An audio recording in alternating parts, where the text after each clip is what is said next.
Joel na. Di ba? Ano pa? Pero, Pareho ka. Hindi, inabot ko rin yan.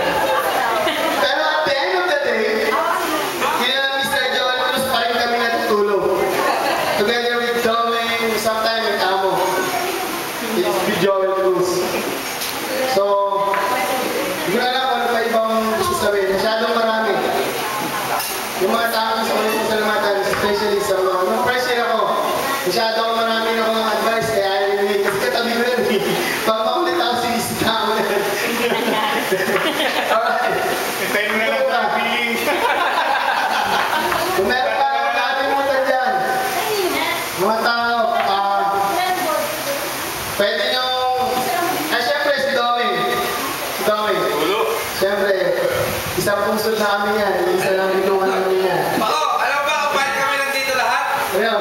Paniningil na kami! Kaya nga isa ako sa malaking building. Para wala tayo na ulayan. Yung mga kasalubong natin dyan, hindi ko na alam kung paano nangyari dyan. Masyado akong maraming utang sa inyo. So sana, kahit paano maintindihan nyo ako. Okay, wala na pa yung Nung nasa Manila naman ako, si Perlite naman yung maalala sa akin. Ako, meron kang kita rin pala kayo, ha?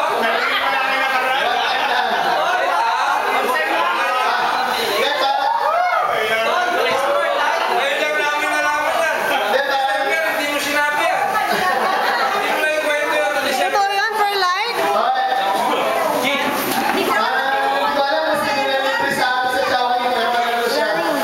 Ano? Rams lang. Isa lang ang vodka mo. Akala ko kinuha na nito. Ano ba kinuha mo? Sino ba? Sino ba yung mga nakasama ko?